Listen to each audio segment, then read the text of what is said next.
Bueno, muy bien, muy buenos días a todos. Muchísimas gracias por estar acá presentes. Acá vamos a hablar de una de las grandes enfermedades también de esta campaña que se llama carbón de la panoja, pero antes de dar comienzo a esta charla voy a presentar al doctor Roberto De Rossi, Tino De Rossi, fitopatólogo reconocido especialista de la Universidad Católica de Córdoba, y al doctor Fernando Guerra, gerente de desarrollo de productos de KWS. Antes de empezar a hablar, vamos a arrancar con un pequeño video para entrar en situación. Mes de enero. El problema lo vimos, como participan en los ensayos distintas compañías de semillas, todas tomaron contacto, todas lo vieron y bueno, vino gente del INTA, de la facultad, fitopatólogos y todos están siguiéndolo para tratar de encontrar un camino de mejora y solución del problema. Desde APRESID también se vio el problema y bueno, se está tomando conciencia de que es un problema que va creciendo y que hay que abordarlo entre todos juntos. Este es un pequeño extracto de una entrevista que hicimos en el mes de febrero en Corral de Bustos. Seguramente el productor lo reconocerán, es uno de los fundadores de APRESID, Hugo Guío. Y este es un problema muy serio que viene aconteciendo hace muchas campañas en Argentina. No todo es espiroplasma. Carbón de la panoja es una realidad y justamente en este panel vamos a contar cómo se originó, cuál es la situación y cómo vienen estudiando interdisciplinariamente y entre distintas organizaciones en Argentina, en sector público y privado, para poder hacer frente a esta problemática. Chicos, bueno, muchísimas gracias, Tino, Fernando, por estar acá. ¿Cómo aparece esta situación? O sea, ¿de dónde viene y cómo aconteció nuevamente las últimas campañas? Bueno, buen día a todos. Muchas gracias por estar acá presente. Y sí, esa fue la primera pregunta que nos hacíamos para tratar de entender esta nueva situación. Hoy estamos en una campaña que, sin lugar a dudas, el achaparramiento nos pasó por arriba a todos, pero que habíamos empezado justamente con esta situación problema de una magnitud totalmente distinta a lo que veníamos registrando. Si pones el mapita, me parece... ¿Podemos poner el mapa? Ahí está.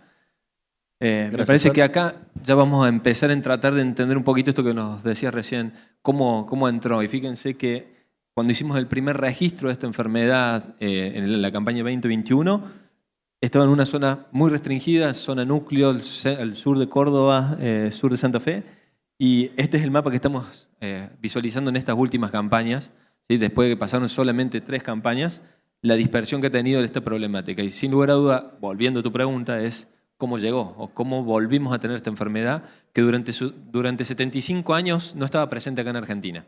¿Sí? Justamente hoy tenemos la presencia acá de la doctora Carbón, para nosotros, Marta Astigazó, que es una de las personas que más ha trabajado en carbones en Argentina, y juntamente lo que decías también en el inicio, ¿no? Trabajando con distintas personas y cómo un poco yendo al logo del Congreso de trabajar de manera colectiva. Fíjense que nosotros estábamos un poco más a campo o en el laboratorio, hablando con Marta, buscando información de registros históricos, corroboramos que esta enfermedad no estaba y empezamos a verla de nuevo muy localizada, pero con una presencia muy importante. No tanto como esta campaña actualmente, que realmente tuvo un pico en incidencia y en severidad realmente muy marcado. ¿Cómo llegó? Hay muchas hipótesis, no las podemos aseverar, pero sabemos, es más, en las charlas anteriores que estuvieron escuchando, por ejemplo, el achaparramiento, de cómo todas las empresas están buscando nueva genética, mejorar la genética que hay. Hay mucho intercambio de semillas de un lado hacia el otro y hay en lugares, Centroamérica o en algunos otros lugares donde esta enfermedad normalmente está más arraigada, que en esa llevada y traída de materias puede ser que se haya reincorporado a Argentina. Pero es una hipótesis, no la podemos corroborar. Lo que sí sabemos es que ahora tenemos los lotes, la estamos dispersando y que de a poquito, en 3 campañas, ya tomó una magnitud muy importante. Ahora, ¿qué tipos de carbones se presentan hoy en el mercado, Fernando, Tino, y sobre todo la incidencia que tiene cada uno de ellos y en qué se diferencian? ¿Bajo? Bueno, buen día a todos. Históricamente conocíamos carbón común, que es el carbón que está en la punta de la espiga o en la espiga completa en el peor de los casos, que es un ustilago. Estando Mónica acá presente es difícil hablar específicamente de carbones porque sabe muchísimo, pero nos va a corregir sin problema.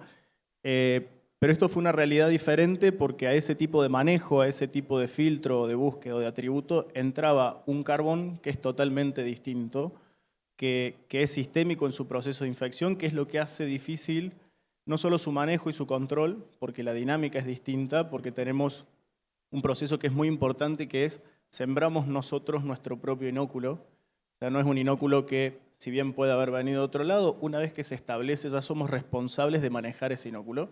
Como veían ahí en los videos, o sea, esa polvera que está ahí, que debería ser una espiga, es el inicio del problema de la campaña que sigue y ahí es donde empieza a trabajar. Millones y millones de esporas que después van a ir al piso y van a quedar. Millones, y que siendo un hongo que está en el suelo y que ingresa sistémicamente, son hongos que están muy bien adaptados, o sea, saben dónde tienen que estar, saben captar muy bien su momento de oportunidad y eso hace más que nada pensar un poco en algo que también nos deja Espiroplasma, que es empezar a trabajar en las responsabilidades. O sea, nosotros somos responsables como semilleros. En primer lugar, un proceso que tuvo interesante esta enfermedad es que hizo que no saliera todo el mundo a hacer un esfuerzo solo, sino a pedir ayuda, porque estaban trabajando solos, intentando encontrar focos, intentando encontrar sitios. Empezaron a convocar gente a las empresas, a diferentes universidades, el mismo INTA, y el proceso fue positivo en el sentido de ir juntando personas, empezando a ver y qué podía aportar cada uno, su sitio, su lectura, su equipo de trabajo, y a partir de ahí es donde empieza el beneficio conjunto para el productor, que es trabajar buscando el objetivo de ser mejores para esto. Pero sin duda ahí entra algo que es interesante, que es la responsabilidad. La responsabilidad de ustedes de comunicarlos, de nosotros de filtrar nuestra genética, de los especialistas de poder predecirlo, contarnos cuál es el impacto, del productor de dar apoyo, o sea, de empezar a entender que es un problema que tiene en su lote, que no importa bien, sí importa en realidad los fines del estudio, pero es indistinto si vino volando, si vino por semillas, si vino, ya está. O sea, a partir de acá hay que dar vuelta a la página y empezar a ver hay que activar situaciones, claro. Sí. Y puedo sumarme una cosita más, porque me parece importante de esto que está contando Fer, de lo importante de contar, de que podamos difundir información, es recalcar esto que fue la segunda pregunta tuya. Sí, hay dos carbones y hay todavía muchísima gente que lo confunde o que no sabe diferenciarlo. Y está el carbón común del maíz, que es el causado por Ustilago maíz, que siempre lo vemos en espiga, y eso también nos puede confundir porque los síntomas pueden llegar a ser dificultosos de diferenciarlos si no realmente sabes algunas cositas para justamente hacer un diagnóstico correcto. La gran mayoría de los productores técnicos nos ayudaron a seguir construyendo este mapa, pero cuando empezaron a saber que había dos carbones, y hay hoy mucha gente que todavía me llegaron consultas ayer de tengo carbón y no sabían qué carbón porque están cosechando, están empezando a ver que hay lotes con algo negro, pero no saben qué es. ¿Tenés alguna presentación después de esto? Porque tenemos imágenes, sino para hacer loop y justamente mostrarlo. Pongamos las ¿Podemos imágenes. poner el video en loop? Mejor. Para que nos demos, ahí está, justamente eso es seguir en el mes de febrero, en Corral de Bustos. ¿Qué trabajos se están haciendo en ese campo de Bobbio? Mira, Ahí básicamente estábamos específico en eso, en un ensayo, como contaba él, de prueba de genética, un ensayo comparativo de rendimiento, que es un ensayo que creo que hacen ellos, donde empezábamos a ver la incidencia, o sea, cuántas plantas tenían este carbón, identificando bien esos síntomas. Ahí justo lo que decíamos. El que tiene tiro que está mostrando ahí justo es el carbón común, es un carbón que agarra, que no afecta a toda la espiga, eso es interesante verlo. Exacto. Es parte de la característica de ser una infección local, no de ser una infección sistémica, sino que va agarrando lo que es la punta o el estigma que pueda llegar a ocupar. Y después teníamos la infección completa, que son esos carbones que directamente no dejan una producción. No hay ningún grano, no es un carbón cubierto, es un carbón desnudo. Es terrible, no hay nada. No hay absolutamente nada. Y su síntoma característico, que es el que le da nombre, que es el carbón de la panoja, es el inicio de lo que uno puede llegar a ver, por lo menos a nivel de signo. No es que no hay nada, hay una amenaza para los próximos 4 o 5 años siguientes, ahí, de una bomba de tiempo. exactamente. Fíjate que en este campo específicamente, hace 3 campañas, 4, llegamos ocasionalmente para ver otra problemática, pudrición de raíz y tallo que estaba causado por fusario en otro complejo de hongos en el cultivo de maíz, y cuando estábamos evaluando eso empezamos a ver incipientemente algunas plantas y le dijimos, Hugo, mira, este va a ser un problema futuro, tened cuidado porque es más probable tener pérdida de rendimiento con esto ahora que con la pudrición de raíz y tallo. Lamentablemente se dio, Eso es impresionante. porque en ese campo y en ese lote donde estábamos ahora, pasó de esas plantas aisladas en 3 campañas a tener partes con el 50% plantas afectadas. Y es importante lo que decía Fer recién y el síntoma que están viendo. Planta afectada, planta que no rinde. Entonces directamente hay una unión que planta que nosotros estamos viendo con una afección así en espiga, planta que no va a ser improductiva. Porcentaje, es decir, de incidencia, es porcentaje en definitiva de plantas que no van a estar rindiendo futuro. Y que crecen campaña tras campaña, ¿no? Exacto. Y lo que estábamos buscando ahí en ese ensayo, obviamente era un ensayo más comercial, o sea, todas las empresas participando con sus productos, lo que está hoy Ok. en el portfolio. ¿Cuántas empresas había en ese campo? Creo que estaban prácticamente todas, porque Sí. son cerca de 40 genotipos distintos. Ok. O sea, estamos todos viendo esa realidad. Es una enfermedad que tiene una dinámica que hace difícil que vos la puedas evaluar. O sea, los procesos de desarrollo no lo encontrás en todos los sitios, no se distribuye a nivel foliar, no se distribuye con un vector como espiroplasma. Ok. Por lo tanto, una vez que lo encontrás, tenés que intentar sacar la mayor cantidad de información. Pegado a ese ensayo están nuestros ensayos de desarrollo, donde nosotros probamos 5 años de genética, Ok. ya desde lo que tenemos hoy, que ese es nuestro frente o nuestro portfolio, hasta lo que tenemos para lanzar en los próximos 5 años. Qué linda presión de selección, ¿no? Básicamente lo que hace es, yo digo la palabra hermoso, pero entiéndanlo desde el lado de alguien que le gusta ver enfermedades, no de que le gusta que se muera el maíz. O sea, es entretenido para Claro. mí y para él y no para mucha gente más. Pero sí lo que hace en el sistema de maíz, porque la planta de maíz o el cultivo de maíz tiene un círculo virtuoso, es que te permite sacar lo malo. Y eso hace que el maíz que te quede sea más estable. Muy bien. O sea, si nosotros tomamos todos el compromiso de sacar lo que es malo, lo que está así, obviamente vamos a trabajar disminuyendo el inóculo, pero también dándole fortaleza a ese maíz, porque esto no te vuelve a pasar. Por ahí es cuando pasa, y nos va a pasar a la tarde cuando veamos espiroplasma, durante todo el día cuando veamos espiroplasma, no importa tanto quién es el bueno, quién es el lindo. Lo importante es tomar el compromiso de sacar lo malo, para que el maíz siga creciendo como viene creciendo, que esa es la realidad del maíz. El maíz es un sistema que es estable porque responde. ¿Y cómo sale frente a esta enfermedad?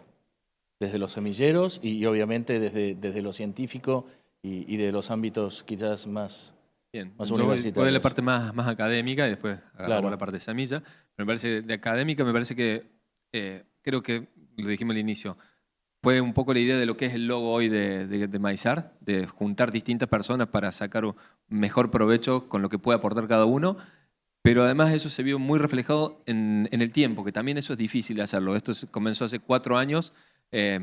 Marta, Mónica nos ayudó muchísimo con el diagnóstico, pero después otro laboratorio de biotecnología nos ayudó a hacer toda la parte de secuenciación, porque si podemos hacer el parangón con achaparramiento, largamos con 75 años de desinformación. ¿Sí? Sabíamos que estaba o que estuvo en algún momento en Argentina y ningún grupo trabajando y ninguna cita de que estaba de nuevo en Argentina presente la enfermedad. Entonces largamos con muy poquita o nada de información a empezar a hacer todos los trabajos básicos, estar seguro que era el carbón, hacer la presentación en SENASA para saber que realmente la dinámica era otra, hacer los trabajos de molecular, que ya los hicimos y estamos por publicar, empezar a trabajar con todo lo que sea manejo y desde las distintas aristas, ver tratamiento de semillas, fechas de siembra, buscar lotes con alta infección para un poco lo que decía recién. Tenemos que buscar esta presión de selección. Pero imagínense lo difícil que fue mantenerlo en el tiempo, porque con el apoyo de muchas empresas como KWS, durante 3 campañas hicimos muchísimos ensayos con fechas de siembra, densidades genéticas, buscando todas las variables posibles en lotes con alta infección. Y esta enfermedad es tramposa, porque tiene un periodo de infección muy cortito. Y eso hace que la probabilidad de tener buena infección es muy baja. Hasta que tuvimos, por ejemplo, el ensayo de altísima presión y nos ayudó por primera vez en 4 años poder diferenciar genética, que es el paso fundamental. Tenemos que saber desde ahí, igual que con achaparramiento, largar si tenemos genética que es tolerante o no, o que se enferma y es muy susceptible, y ahí empezar a sumar capas de conocimiento. ¿Qué hacemos con los tratamientos de semillas, con las fechas de siembra, con el manejo, con el monitoreo, con el diagnóstico? La genética de maíz o la genética en general, cuando vos tenés un desafío, normalmente aporta más del 50% de la solución. O sea, en este caso, cuando vos vas a hacer análisis variados de cuánto afecta la genética versus el año, versus la fecha de siembra, versus la densidad, la genética es la que te va a decir que explica más lo que sucedió. Por lo tanto, con esa responsabilidad vos tenés sí o sí que empezar a trabajar en esa selección. Y el otro desafío que te queda una vez que filtrás, si podés, porque obviamente hay algunos problemas que no hay una solución inmediata, más que nada cuando lo planteas desde lo sanitario, es qué opción tengo. Entonces, en este caso decir, bueno, si en temprana no se puede porque las infecciones que decía Tino de esa ventana corta están influenciadas por la temperatura y demás, ¿cómo hago para tener un maíz de tardío? Y empieza el problema de vuelta y empezamos a trabajar internamente con nuestros equipos, pero todas las empresas hacemos más o menos lo mismo, de empezar a decir, bueno, ¿cómo hago un maíz en zona potencial de tardío que no me deje una brecha? y que empiece a trabajar con lo que aporta el maíz dentro de la cadena. El maíz no es solamente ese grano que está ahí, sino que también es parte de la rotación, es parte, o sea, justamente, de hecho estamos en Maizar, esto tiene maíz y tiene sorgo, pero tiene toda la cadena de maíz. Y no es solamente una cuestión de decir es porque vos lo tenés que vender. Es porque en el sistema funciona no solamente dando un rindo, dando un cultivo más. Tiene diferentes acciones que son necesarias. Es vital en la matriz productiva. Ahora hagamos un paralelismo entre, obviamente, el cuco de este año, que es Espiroplasma, y su dinámica respecto del carbón de la panoja. Bien. No solamente un paralelismo, sino que recién hablábamos y decían, che, todo el día chaparramiento, hay todavía mucho para saber de qué es lo que va a pasar con esta campaña y con el chaparramiento, pero la campaña empezó temprano, con este problema principalmente en todos los maíces tempranos, ¿sí? Entonces fue como que hay una continuidad de situaciones problemáticas de sanidad del cultivo de maíz muy importante hoy en Argentina. Y ahí es donde nos tenemos que basar en esto de trabajar en grupos y trabajar con los semilleros, trabajar con las entidades y empezar a hacer, bueno, estos parangones. Tenemos dos situaciones hoy muy graves, muy complejas. Desde el norte al noreste, toda la parte de achaparramiento, más desde el sur, el otro problema del carbón de la panoja. A los dos le vamos a tener que hacer frente y a los dos vamos a tener que seguir generando y produciendo y para eso tenemos que basarnos en qué venimos generando información. Por eso está bueno decir este paralelismo. ¿Qué sabemos de uno y qué sabemos del otro? El achaparramiento, 20 años o más de información generada básica, eso ya nos da una situación totalmente distinta de cómo largamos con carbón. ¿Sí? Que decimos, 75 años sin nada, sin verlo, empezamos recién ahora. Achaparramiento ya largamos con información básica. Muy buena, con grupos muy consolidados, reconocidos internacionalmente, generando mucha información en Argentina y con algunas situaciones más en NEA y NOA que podemos sacar algo de información. Ahora, la situación es totalmente distinta. La dinámica poblacional, la situación que estamos viviendo de achaparramiento nos pasó por arriba, es realmente totalmente distinta la dinámica poblacional. Entonces, toda esa información básica la vamos a tener que acomodar a una situación de ahora. Si nos corremos al carbón de la panoja, esa información básica la estamos generando, pero no estamos acomodando. Con la ventaja de que al no tener un vector y ser una situación de lote, la situación de manejo puede ser un poco más fácil si empezamos a destrabar algunas cosas. ¿Sí? Y en eso, en la presentación de la mañana, estaban como los atributos de qué busca un productor cuando busca maíz y aparecía espiroplasma dentro de lo que es NEA-NOA como cuarto, quinto. El desafío fue trabajar con algo que no estaba en el mapa. O sea, se había determinado, pero no estaba. Y la dinámica lo que hace es, esto depende mucho de un factor interno porque es mi situación y como yo lo aumento dentro de mi lote. No dependo de un vector que viene probablemente de Brasil o está en NEA-NOA o arranca en San Justo. O sea, esto tiene una dinámica muy local, la otra tiene una dinámica muy regional. Pero obviamente tenés que trabajar con esa solución dentro de tener una gimnasia rápida para poder adaptar algo que no estaba en tus atributos, que no esperabas, que no estudiaste, es la bolilla difícil porque en realidad el profe no la dio. Claro. Y cómo adapto toda mi genética a probarlo rápido, porque en realidad esta enfermedad nos está dando un poco de tiempo. El mapa no está todo naranja o amarillo como lo veíamos, como vamos a ver el de espiroplasma todo rojo, y el trabajo está en que eso no crezca. Yo creo que eso está creciendo en base a la cantidad de reportes, más que nada en esto de poder abrirlo y que la gente levante y diga yo lo tengo, yo no lo tengo, cómo lo mido. Y hay que cuidar que se quede lo más blanco posible ese mapa, Claro. porque si no va a ser una limitante bastante grave y en esto es ser cautelosos con cómo lo manejo y qué pregunto. Bueno, y en base a todo lo que están trabajando esta campaña, ¿qué recomendaciones acercar respecto de manejo para aquellos productores de vuelta? Espiroplasma, yo puedo hacer todo bien, mi vecino está haciendo todo mal, va a llegar la chicharrita, no hay nada que hacer. En este sentido, el carbón de la panoja sí me permite esta responsabilidad individual que estábamos hablando al principio. Exactamente. Primero, como decíamos recién, vamos a hacer una leve encuesta, ¿puede ser? ¿Sí? ¿Alguno vio carbón de la panoja alguna vez? Me encanta esto. Levante la mano, a ver. Epa. Mucho. Epa. Son muy buenos técnicos. Felicitaciones. O nos han estado escuchando en algún lado también. Pero bueno, lo importante es que lo hayan visto. ¿Y lo saben diferenciar bien de carbón de común? Ahí vamos a la otra. Fíjate, levantaron menos la mano. Hay que entender que cuesta mucho. Y más, por ejemplo, esta campaña costó mucho porque al final de la campaña, cuando empezó a llover, el carbón común que estaba en los cultivos tomó otro aspecto, porque si se rompe la telita que cubre ¿sí? al carbón común, que es la galla, que lo diferencia completamente, tomó otro aspecto raro que muchos hicieron consultas a ver si era carbón de la panoja o era carbón común. Entonces, una cosa fundamental es empezar a entender que está diseminándose y que lo tenemos que diferenciar. Una vez que está con eso, tenemos que ver qué es lo que podemos llegar a hacer. En el momento, hoy que estamos por cosechar, tratar de minimizar su dispersión. Ahí es donde vamos a tener que hacer foco. ¿Qué es lo que podemos llegar a hacer? Primero, discriminar lotes, si tiene o no tiene. Para eso vamos a tener que entrar y caminarlos. Achaparramiento nos dio una solución que no veníamos teniendo en Argentina, que es que estamos entrando a ver los lotes de maíz.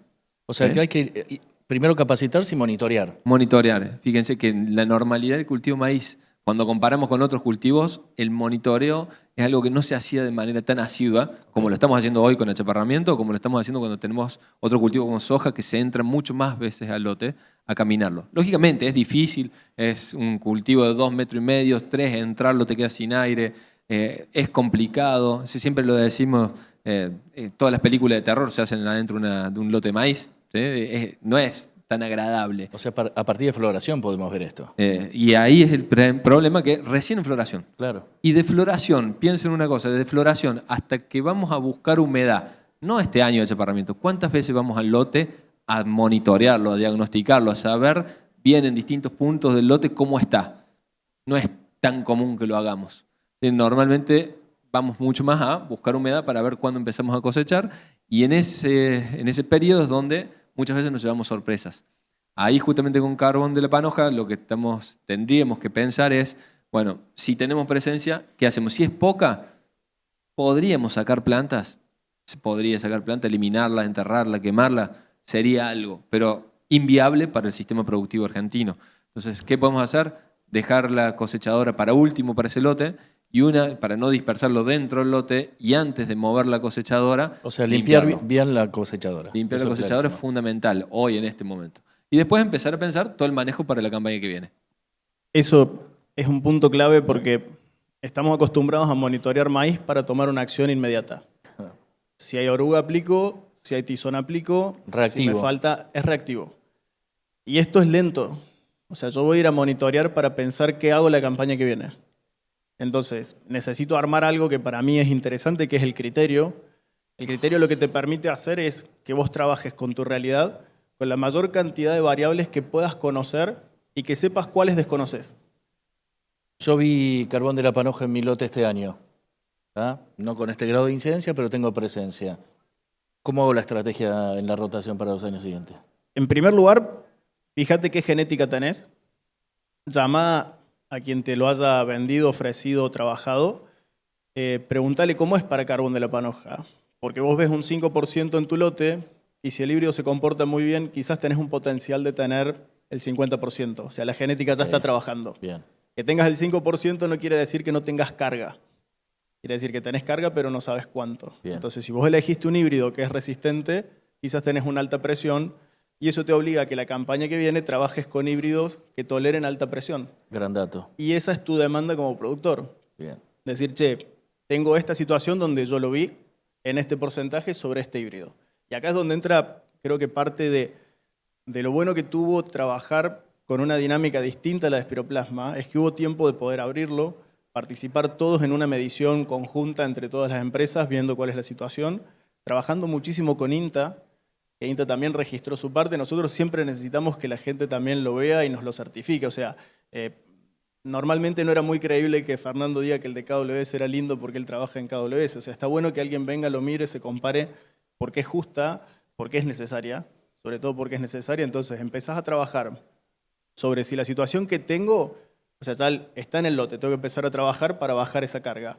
Empiezo a trabajar la genética bajando ese inóculo. Si no lo tengo que empezar a ver cómo hago para no tenerlo. Entonces empezás a trabajar más en medidas que son de evitar que ingrese al lote.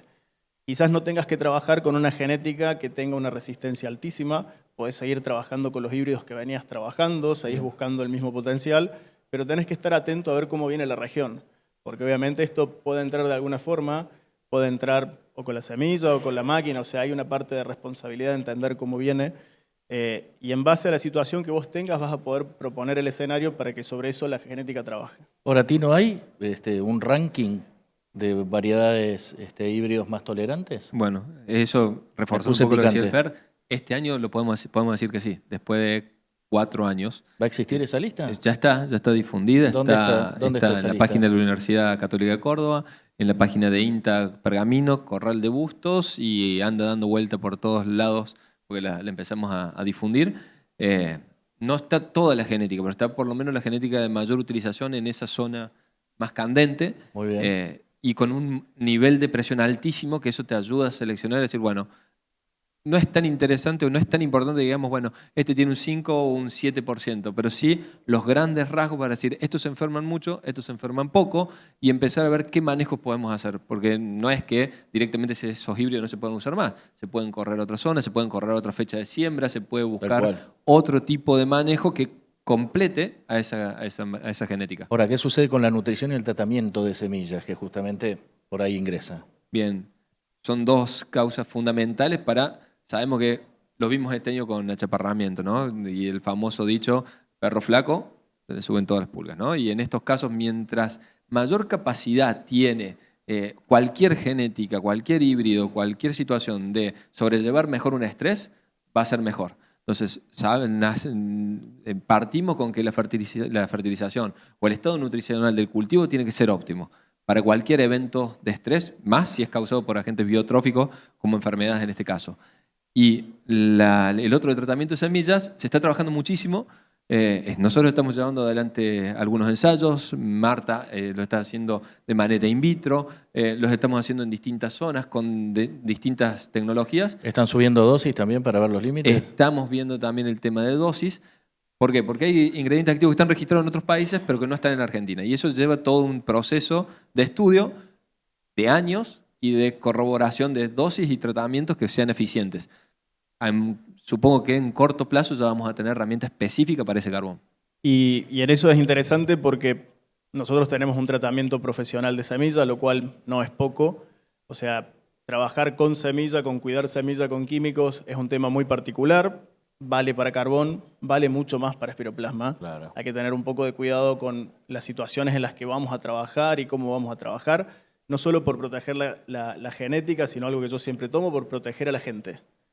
Nosotros trabajamos normalmente con un sistema de maíz que está embolsado y está estandarizado. O sea, la semilla normalmente no la tocamos, le exigimos mucho. Entonces, volver a curar es algo que hay que tener cuidado, hay que ver cómo se hace, hay que ver qué se hace. Y también es súper necesario porque protege a la genética. O sea, la genética, yo dije, es más del 50%. Si quieren pongamos el 60%, nos queda un 40% que influye igual y sobre eso vienen las capas de los manejos agronómicos, entre eso lo químico. Y lo químico es necesario, porque nos vamos a quedar con un montón de genética buena, buscando una estabilidad del sistema, pero no la podemos dejar sola, porque los niveles de presión sí crecen, porque las mutaciones también suceden, o sea, tenemos que empezar a trabajar de manera integral, lo podemos tomar de espiroplasma si queremos, pero parte de lo que tenemos que hacer es exigir un poco, nosotros internamente lo hacemos en ver qué estudios hay, cómo podemos trabajarlo, qué se puede mejorar sobre lo que podemos entregar al productor, pero sin duda no es una sola medida. Siempre hay que ir balanceándolas y teniendo esos aportes de porcentajes del 1%, aunque sea, todo suma. ¿Cómo han medido la fortaleza y la rusticidad de la genética que tienen para esta problemática de KWS? Internamente estamos bien, estamos bastante satisfechos con lo que podemos hacer. Tenemos nuestros 2 programas de mejoramiento que tocan esta zona, porque obviamente hay pruebas cruzadas, por lo tanto la diversidad que tenemos es grande. Pudimos filtrar muchas cosas que directamente no las ponemos dentro de nuestros estándares para carbón de la panoja, por eso estamos contentos porque la estabilidad que vemos en el portfolio la podemos reflejar en lo que se viene desarrollando. Eso es sumamente interesante y podemos seguir trabajando sobre esa línea. Ahora no todo es carbón de la panoja, vienen otras demandas, viene más la selección. Sí. El portfolio nuestro está muy sólido y la evolución que tenemos es buena, pero obviamente necesito también trabajarla a nivel colaborativo, porque obviamente mi genética buena, por ponerlo de alguna forma, puede ir a lotes de alta presión que me lo deja genética mala.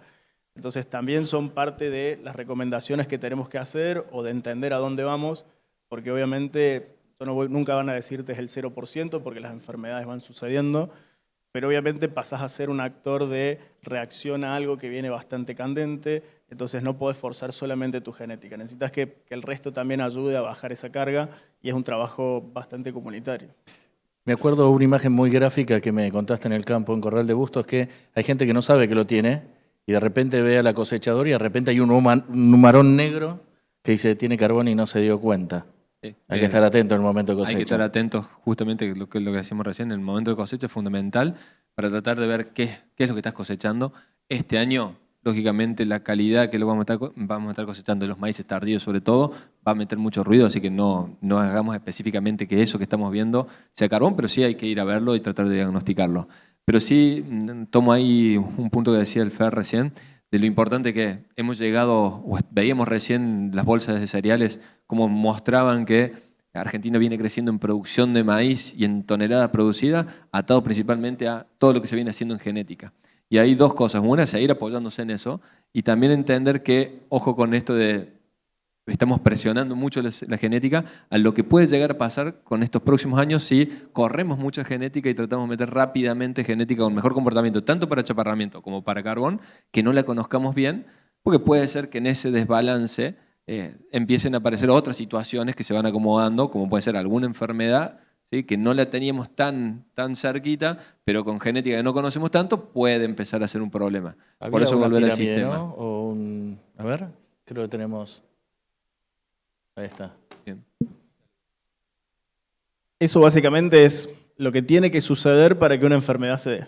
Es el famoso triángulo de la enfermedad, que lo que tiene es el hospedante abajo a la izquierda, el patógeno arriba y el ambiente abajo a la derecha.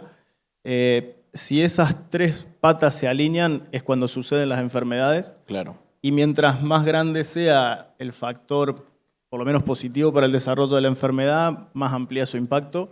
Lo que vamos a ver mucho de corn stand, por ejemplo, es que la genética es un gran factor y que el ambiente fue el otro.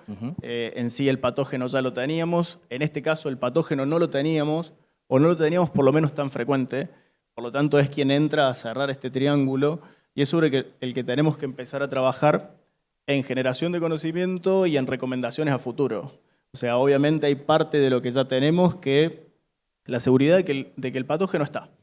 Ya no hay discusión, tendremos que trabajar un poco más en que los que levantaron la mano, levanten la mano con confianza de yo lo identifico bien y no tengo ese problema. El ambiente se lo damos porque le damos maíz, hay que ver qué maíz le damos y eso es lo que estamos filtrando, o sea, estamos ganando, creo que la batalla de arriba está bastante bien trabajada, es la que tiene más ventaja. La de la genética es la que se viene trabajando y no hay que perderle pisada, no puede ser una sorpresa de acá 5 años. Escuchaba un poco cuando hablábamos de Espiro, nos sorprendió o no nos sorprendió. Bueno, esta no nos tiene que sorprender. Claro. Y lo otro es el ambiente. Yo creo que el ambiente es el que tiene que empezar también a identificarse, a trabajarlo. Es la parte más compleja, es asociar muchos años. Tino recién decía 70 años sin saber nada y en los últimos 5 vemos algo, versus enfermedades que las venimos viendo hace 15 o hace 20 años. Recomendaciones para la próxima campaña. Y perdón, y prepárense porque está fuera de protocolo esto, pero tanta gente vio carbón que quiero hacer 2 o 3 preguntas por parte del público. Bien, recomendaciones, estar atentos, diagnosticar. Hay un montón de información dando vuelta, creo que eso está buenísimo y eso, de nuevo, que está buenísimo que lo levantemos de gracias por difundir, gracias a las empresas por estar. Creo que tanto Chaparramiento como Carbón de la Panoja, para nosotros, fueron 2 íconos de cómo venimos trabajando de manera conjunta, que normalmente eso no se da, pero cuando hay situaciones tan problemáticas se dio. Capaz que pasó por alto, pero es una enfermedad nueva que durante 70 años no estuvo presente en Argentina y juntar a casi todos los semilleros, casi todo un día para que todos nos pongamos de acuerdo, evaluar de la misma manera y que cada uno vaya a evaluar no a su híbrido, sino a los de la competencia, que se vayamos haciendo. ¿Cómo fue ese trabajo? Conté cómo fue ese trabajo, que es muy interesante. Invitamos, eso también, porque teníamos tiempo, ¿no? Claro. Como Chaparramiento, ¿no? Había tiempo. Acuérdense que esta enfermedad la empezamos a ver desde floración. Cuando empezamos a ver que había realmente muy buena presión, la invitación fue, vengan todos, nos pongamos de acuerdo. No hay trabajos de medición fitopatométrica así detallada como hicimos. Nos pongamos de acuerdo entre todos y vayamos ciegos, cada uno a distintos materiales, con otra persona que también iba haciendo de check para ver qué es lo que se evaluaba. Y entonces el valor que sale de ahí no puede ser que, tiene el respaldo de que lo midió otro, de otra empresa, y además estábamos la universidad y el INTA como verificando todo. Muy bien. Entonces, creo que fue algo totalmente distinto, que llama la atención y que está buenísimo que estemos trabajando entre todos y que nos ayudemos a generar información. ¿Se animan a hacer un par de preguntas? Los tenemos acá los dos especialistas. ¿Quién? Ahí voy con vos. Esto parece un talk show, ¿eh? Permiso. Hola, buenas tardes. Te hago una consulta, dos consultas tengo. Una, el estado nutricional del cultivo, si afecta efectivamente el desarrollo de esta enfermedad. Y segundo, el ustilago de maní, ¿podría llegar a ser uno de los agentes causales también? Bien, vamos con la primera parte. Está buenísimo también la capacidad de generar información regionalizada. Porque te digo, cuando empezás a buscar la información de otros países, con otro sistema productivo, con otras condiciones ambientales, empezás a ver que los datos, por ejemplo, de fertilidad, supuestamente cuando hay mayor nivel de fertilidad, esta enfermedad se ve reducida. Nosotros donde más vemos, estamos en zona núcleo con altísimos niveles de fertilización. Entonces ahí es donde empezamos a decir, che, no, tenemos que comparar y regionalizar y hacer información de acá. Otro dato para que entendamos un poquito de eso, si ves la literatura internacional, es una enfermedad que está relacionada a fechas de siembras tardías. En Argentina la mayor cantidad de lotes con esta enfermedad con alta presión son todas fechas de siembra de septiembre y octubre. Y las tardías casi no han tenido infección o han tenido, pero anecdótico. Entonces fíjense lo importante que en estos 4 años empezar a buscar esa info, tratar de llevarla a campo, tratar de llevarla al laboratorio y tratar de validarla. Y con respecto a lo que decís, los carbones son hiperespecíficos. Entonces están carbón de la cebada, carbón del maíz, inclusive este mismo carbón parecido, un pariente, está de sorgo, pero no va al maíz y el del maíz no va a sorgo. Tengo otra pregunta por el fondo. Como me gusta este público interactivo. Una vez que tenemos elegido la genética y el lote, ¿qué otra pauta de manejo, a nivel de producción, recomiendan? Bien, hoy tratar de esquivar la fecha de siembra, pero como algo hipotético que todavía no tenemos realmente validado, ¿sí? Lo que sí vemos que en las zonas, como decía recién, de mayor presión, siempre han coincidido con las fechas en las cuales sembramos y están más tiempo a tratar de emerger. El periodo de infección de esta enfermedad son las primeras 4 a 6 semanas, ¿sí? Desde que pusimos la semilla en el suelo y solamente va a entrar por el mesocótilo y radícula. Entonces, en ese periodo de tiempo es cuando realmente tenemos que cuidarlo. Por lo que estamos viendo, si lo corremos un poco de fecha de siembra y nos vamos a maíz tardío, al emerger más rápido y tener un crecimiento de una tasa de evolución mayor, tenés más facilidad de escape, no de infección. Pero todavía no lo tenemos comprobado. Es hasta ahora los datos preliminares de estos años de experiencia. Hay otra. Sumando a eso que estamos hablando de una zona donde siembra su mayoría de lotes en temprana, buscando un objetivo de potencial y donde la tardía no es tan frecuente o no es opción. Por lo tanto, también parte de ese manejo de lo que sabemos de tardío tiene que ver con un volumen de información también más bajo. O sea, no podemos dar una certeza de que por no haberlo visto en tardía no lo va a afectar. Y también entendiendo que las últimas 3 campañas, esa temprana y esa tardía, no son las campañas normales de la zona núcleo, ni de temprana ni de tardía. Por lo tanto, nos falta en ese caso ir tomando más supuestos, quizás no tener tanta certeza de decir pasemos todo tardía que va a andar perfecto. Y perdóname, y enganchado con lo que vos comentabas, ¿algún terápico de semilla que te pueda dar más residualidad, algo que funcione mejor para escapar de esa susceptibilidad? Es la idea y es en lo que se está trabajando. Lamentablemente hoy no tenemos ninguno de los ingredientes activos registrados en el mercado que podamos usar como esa opción. Pero se está trabajando para tenerlo próximamente. Última pregunta. ¿Alguien más?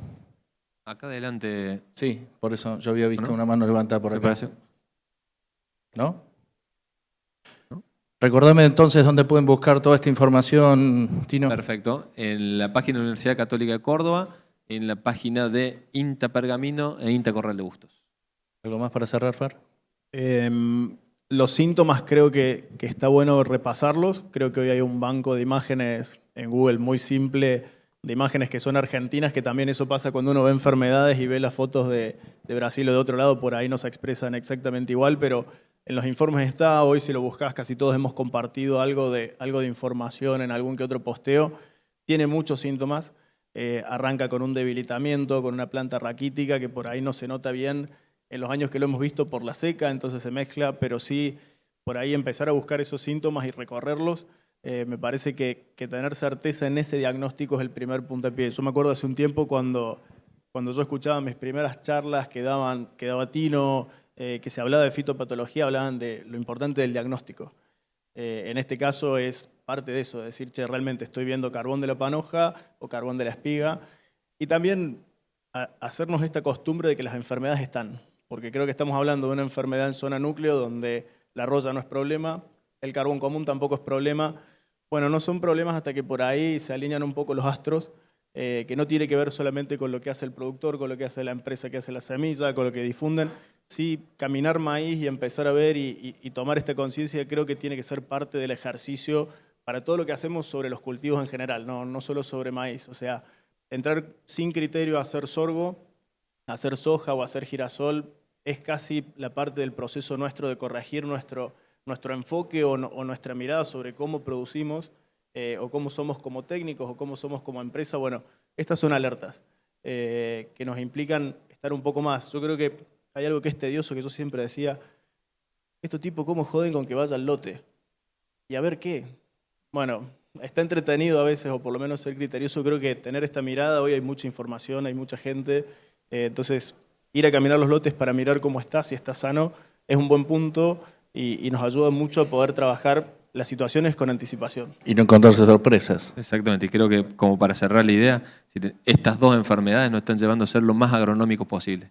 Tenemos que ir al campo, tenemos que diagnosticarlo, tenemos que hacer todo lo que sea de criterio técnico para poder minimizar su problemática. Cualquier cosa, la entrevista también queda en AgroTV, la que hicimos en febrero a campo. Algún medio necesita las imágenes, es toda de ustedes. Un fuerte aplauso a estos dos genios. Muchísimas gracias, Maizar. Muchas gracias.